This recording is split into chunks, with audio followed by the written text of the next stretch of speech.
Eli sighed. There probably wasn't any way he was getting out of this. Heidi was giving up her own kid time to let him take the boys on tour, though he doubted that was any great sacrifice on her part. The least he could do was indulge her on this one thing, right? But he was so sick and fucking tired of letting her win. "And it'll be easier on you," she went on. "Iris knows their schedules, knows their needs, keeps up with all of Dylan's allergies. Hang out with them all you want and let her handle the hard stuff. What's wrong with that?" "Maybe I want to handle the hard stuff. Unlike you," he added silently. As if he'd said it out loud, she laughed bitingly. "Trust me, you don't. They can be a handful." "Of course they can. They're kids."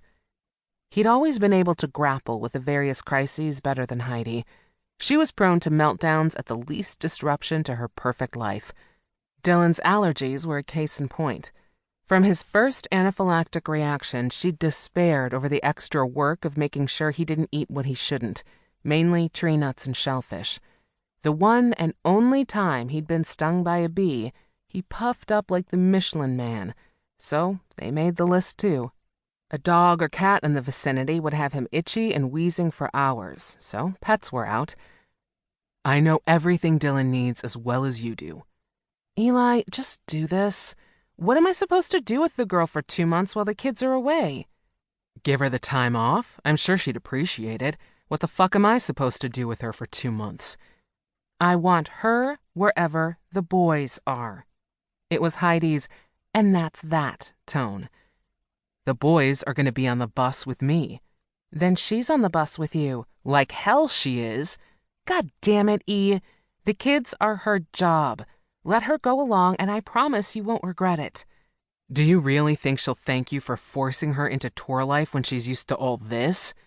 He swept his arm to encompass Heidi's lavish home, his former home. She ignored the comment, going back to painting her face. "She tutors Seeker. It's summer, and he struggles all year.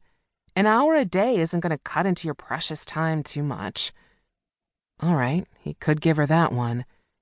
"And Seeger goes for that?" "Newsflash, those boys love her. She has a way with them. You'll see." Her voice held that self-assured triumph that always rankled him. How was he supposed to get quality time in with the boys when he had a fucking nanny tagging along?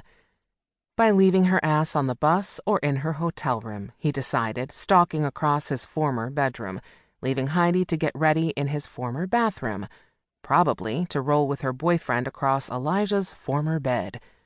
The thought made bile rise in his throat. But he wouldn't give 2 fucks what she did as long as Iris stayed out of their way. And as long as he could be assured she wasn't running to her employer to blab about everything she saw on the road. Not that he intended to raise hell. Too much. But the thought crawled under his skin and itched. He didn't need Heidi's eyes following him everywhere he went, her ears listening to everything he said. Fuck that. He snatched the bedroom door open. Iris, limbs flailing, tumbled forward and damn near knocked him to the floor. By reflex, his arms went around her to keep her from taking him down with her. Wide blue eyes blinked up at him. Even the 1 second he held her was long enough to catalog a myriad of sensation. The softness of a breast, the silken brush of her hair, the strength of her hands as she pushed and struggled against him as if he were burning her. "Sorry," she mumbled once he'd leveled her up to her own 2 feet again, fixing the glasses that had been knocked askew. "I was just—" Eavesdropping, he thought. It had already begun. "I was just coming to see if you needed anything else, Heidi," she called toward the bathroom.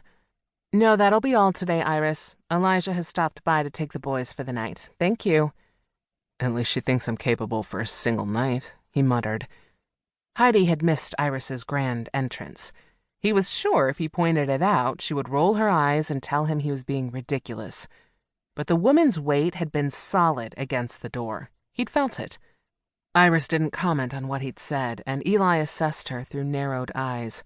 Her face, small and heart-shaped, was a blank slate, and her lustrous black hair caught the soft overhead light in a perfect halo.